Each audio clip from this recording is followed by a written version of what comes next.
En febrero de 1986, el país fue testigo de un suceso policial sin precedentes. Un psicólogo que trabajaba para la Policía de Investigaciones del Perú, la PIP, Mario Poggi Estremadoiro, acabó quitándole la vida a su paciente. Este era un sospechoso de asesinato en serie y se llamaba Ángel Díaz Balbín, quien pasó de supuesto victimario a víctima en una misma noche. He liberado a la sociedad de una lacra, de un mal elemento. Eso fue lo que exclamó Mario Poggi ante la policía, luego de haber estrangulado con una correa al presunto descuartizador de Lima, Ángel Díaz Balbín. Al parecer, el detenido estaba dopado por el psicólogo. El luctuoso hecho ocurrió la noche del domingo 9 de febrero de 1986. Poggi había estado con el sospechoso 2 días, a solas, con la venia de la PIP, en un local en el centro de Lima. Nadie imaginó lo que finalmente ocurrió. Mario Poggi decía que era psicólogo y mostraba a todos sus títulos en una universidad de Bélgica. Pero el Colegio de Psicólogos del Perú advirtió desde un inicio que Poggi no pertenecía a dicho colegio profesional y, por lo tanto, no debía ejercer en el país. Cabía entonces una pregunta: ¿cómo este hombre llegó a estar a solas con un importante sospechoso en el caso del descuartizador que había disperso restos humanos en diversos distritos de Lima durante el verano de 1986? Poggi era convocado por la PIP para ciertos casos como apoyo dentro de un grupo de psicólogos que colaboraba con la policía. No trabajaba en la PIP, sino que trabajaba para la PIP ocasionalmente. Así llegó a estar cerca del sospechoso Ángel Díaz Balbín, en grupo, y luego se las ingenió para estar a solas con él, varias horas, entre el sábado 8 y el domingo 9 de febrero de 1986. Poggi estaba seguro de que ese hombre alto, moreno, barbudo y de mediana edad era el que todo el mundo buscaba. Sus antecedentes criminales así parecían ratificarlo. 2 meses antes del asesinato de Díaz Balbín a manos de Poggi, Lima había vivido en una zozobra permanente. El 5 de diciembre de 1985 se descubrieron en una zona del nuevo distrito de San Borja, creado en 1983, los primeros restos humanos. Semanas después, los agentes de la PIC identificaron a la víctima. Eran los restos de Mirta García Flores, una mujer de 26 años que había desaparecido en la avenida Arequipa, en Lince, donde ejercía la prostitución.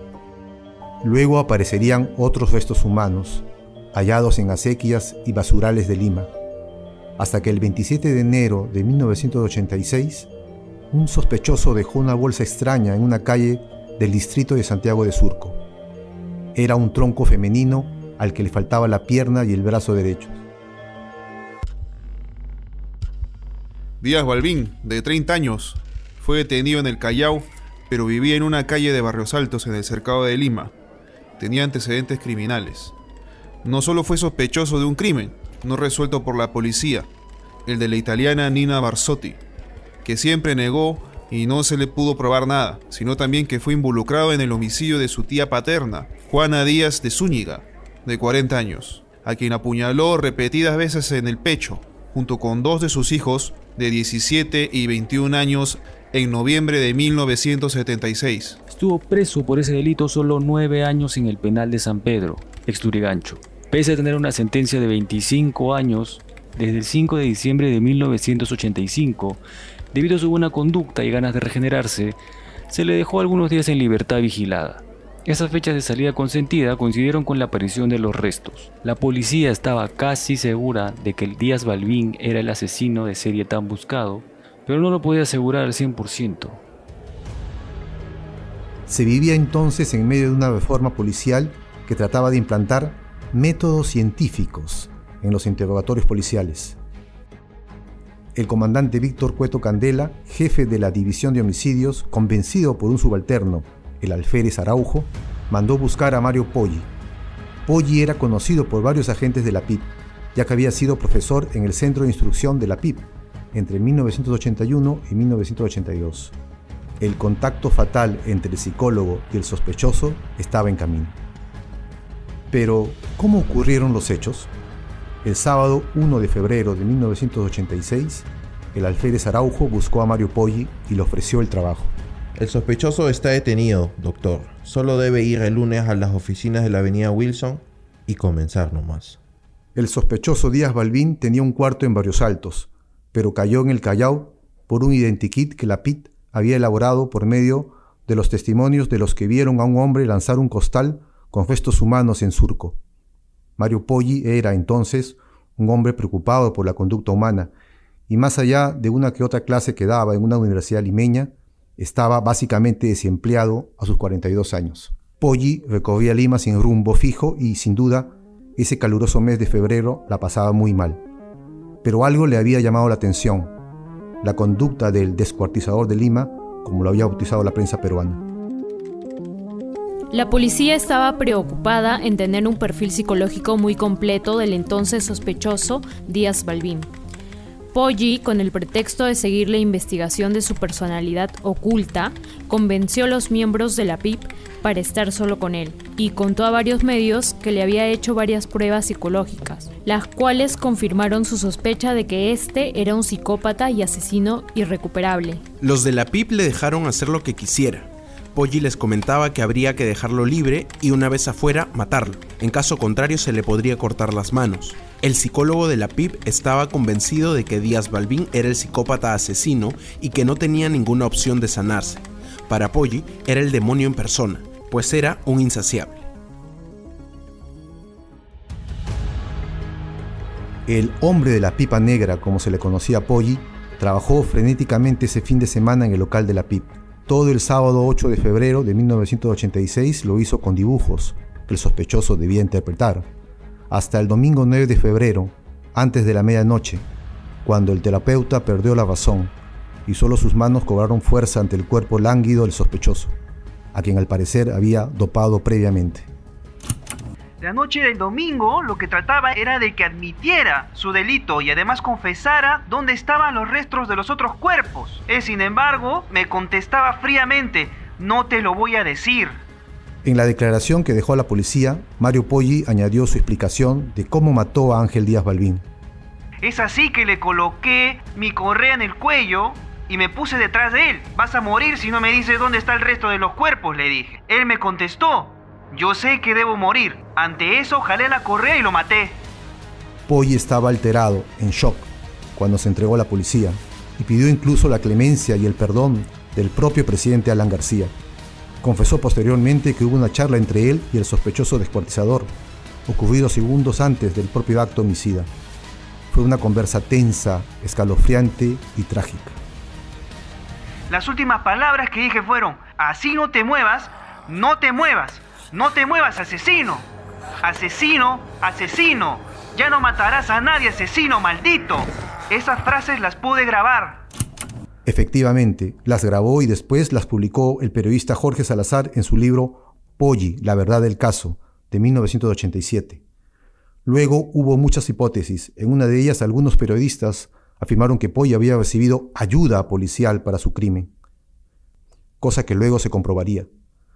Los exámenes de Poggi a Díaz Balbín no iban a tener valor legal o policial, pero para el psicólogo eran suficientes pruebas para dictar a Díaz Balbín su propia sentencia de muerte, expresada en una correa. El psiquiatra Artidoro Cáceres, muy reconocido en medios académicos y periodísticos durante los años 80, aseguró en torno a Poggi que sus métodos de tratamiento publicitados por él mismo, con caracteres histriónicos, desconcertantes y nada convencionales, su hiperactividad y afán de exhibir su trabajo, determinaba una conducta inestable y poco tolerante a la frustración. Al doctor Cáceres le llamó poderosamente la atención, como a gran parte de la opinión pública, cómo es que un sujeto así podía trabajar con la PIP. Y lo peor, cómo lo habían dejado solo con un criminal presuntamente psicopático, aseveró. Ángel Díaz Balbín murió sin poder demostrar nada, ni su culpa ni su inocencia. Pero el que sí tuvo una sentencia fue Mario Poggi. El 15 de septiembre de 1988, tras 2 años y medio de proceso, el asesino de Díaz Balbín se paró tranquilo ante el quinto tribunal correccional, presidido por el doctor Ángel Morales Arnao. Este quinto tribunal condenó a Poggi a 7 años de prisión. Podía considerarse como una pena comprensiva. El tribunal consideró que su estado mental, sin ser loco, no era normal. Así lo describieron. Poggi sabía que el veredicto había considerado su estado mental en el momento de la muerte de Díaz Balbín. Reconoció su alteración en ese instante fatal y por ello les brindó una venia de agradecimiento. Poggi dijo que lo hacía por haber sido benévolo con él. El psicólogo asesino estaba conforme con el veredicto. No tengo más palabras que decir. Después no pudo contener las lágrimas y se retiró no sin antes agradecer a su abogado defensor, Luciano Scatolón Benedetti. Pero Mario Poggi no fue el único sentenciado ese día. Se comprobó en el proceso que el agente Rudy Villar Almonacid le había dado su correa para atarle las manos a Díaz Balbín y que además colaboró con Poggi para lograr que éste ahorcara al agraviado con la suya. A Villar Almonacid, el quinto tribunal correccional le dio 3 años de prisión. Villar Almonacid había llegado a la oficina de Poggi en la PIP debido a que otro agente de apellido Salazar Ayala, quien debía encargarse de la seguridad tanto del psicólogo como del detenido, había dejado su puesto sin ningún permiso para irse a comer a su casa. Por su irresponsabilidad, el agente Salazar Ayala fue condenado a 2 años de prisión condicional. Quedaron inocentes de toda culpa los ex jefes de la unidad de homicidios de la PIP, el coronel PIP Jorge Bedregal Cornejo y el comandante PIP Víctor Cueto Candela.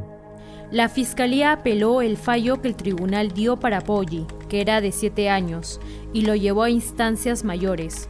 Así, la Corte Suprema de Justicia terminó dándole a Mario Poggi una condena de 12 años de prisión efectiva. Pero Poggi solo estuvo 5 años en cárcel, pues salió libre en 1991, beneficiado por la ley de despenalización vigente, 2 años de pena por 1 de trabajo. Debió registrarse mensualmente en las dependencias policiales hasta 1998, en que se cumplió la pena de 12 años impuesta por la Corte Suprema. La traumática experiencia llevó a Mario Poggi a protagonizar una película, cuyo título inicial habría sido Poggi, Ángel o Demonio, pero finalmente quedó en Crimen al Desnudo, una cinta dirigida por Leonidas Segarra, de bajísimo presupuesto, que se proyectó hacia el 2001 en unas cuantas salas de provincias. En ese precario filme, el tema del homicidio de Ángel Díaz Balbín en una sala de la PIP a manos de Poggi terminó grotescamente significado en un ambiente de music hall, tan sórdido que ni el propio psicólogo mortal quedó satisfecho. Así fueron los hechos. Mario Poggi Extremadoiro vivió libre, paseando en parques y vendiendo su historia hasta febrero del 2016.